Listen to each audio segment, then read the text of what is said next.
كان زمان الشيبسي ايام الرزق والعز كان كيس شيبسي بربع جنيه ويطلع فيه نص جنيه، فاكر الموضوع ده؟ فالناس كلها انا فاكر انا اعرف ناس كان الناس الاغنياء بقى صحابي الاغنياء كان بياخدوا الكرتونه كامله يشتروها ويفتحوا، فاهم في الاخر ايه؟ واحنا الناس اللي زي حالاتي الغلابه كانوا بيعملوا ايه؟ يقعدوا بقى يمسكوا الكيس يقعدوا يعملوا كده يشوفوا الاخر في حاجه ولا لا. فهي في الاخر ايه؟ كل دي جيمز تعمل اي اكتيفيتي بحيث ان هو يا جماعه ده لا ده انا اللي عامل ده، فتقول له مثلا لو انت حد من طرفك جه خد خصم كذا فهو في الاخر يبقى عامل ايه؟ هو عمال يبيع لك. مين اشطر ناس عملوا كده لما نزلوا في مصر؟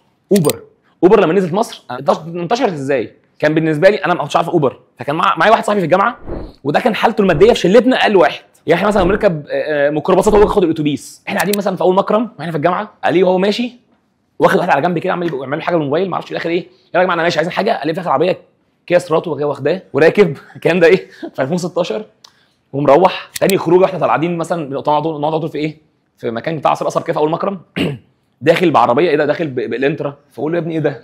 قال لي تعالى انت ما عندكش اوبر؟ اقول لي طب تعالى. يوم قال لي طب تعالى هيعمل لي يبعت لي انفيتيشن على الواتساب وانا منزله، يوم واخد 50 جنيه واخد 50 جنيه. هو الناس اللي انت بتنزل الابلكيشن تعمل انفايت لاي حد انت بتاخد 50 جنيه هو 50 جنيه، وهو من بيته من مدينه نصر شبرا كان 25 جنيه ساعتها ايام الرزق بقى عز جدا. فكان بيروح ويجي ب 50 جنيه، فهو كان دوره يروح الجامعه يقفش واحد يخليه ينزل ابلكيشن اوبر ويقوم مروح بيك. هو كان عايش كده. طبعا اللي حصل ايه بقى؟ العميل ده هو خلاص دخله في الاكسبيرينس، هو حياته كلها بقت اوبر. طيب اوبر شايل من عليه البرومو كودز، هو يعمل ايه؟ بقى بيركب اوبر بيدفع من جيبه على اوبر وخلاص بقت حياته كلها اوبر، فساب الشغل اللي شغال فيه راح شركه اعلى بمرتب اعلى عشان عايز يكمل في ده.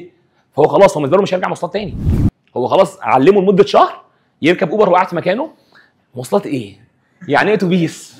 ففي الاخر عمل ايه؟ هو علم الناس المنتج ده. جوميا انتشرت ازاي؟ انا نزلت الابلكيشن بتاعها على موبايلي ازاي؟ سهران انا واصحابي في كافيه في وسط البلد اللي هو في رمضان وهنتسحر فيه، لقيت واحد داخل حرفيا نزل ابلكيشن جوميا وهتاخد كاتل شاي هديه، كاتل بجد، وانا ساعات بقى قاعد في شقق مغتربين وكده فبجد فقال لي فقمت جاي منزل الابلكيشن فعلا، قام جاي داخل قال لي كذا في كاتل ايام هيبقى كاتل عندك.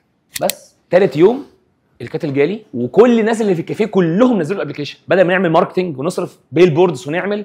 فالكاتل ده كان واقف علينا ب 60 جنيه، فتخيل اليوزر ب 60 جنيه. احنا اصلا بعمل اعلانات عشان اعمل انستولمنتس على الابلكيشن بيبقى اغلى من كده. الابلكيشن كان في لحظه ما بيقول لي كان اكثر يعني كل عمال يعملوا داونلودز بسبب ايه؟ بسبب كاتل.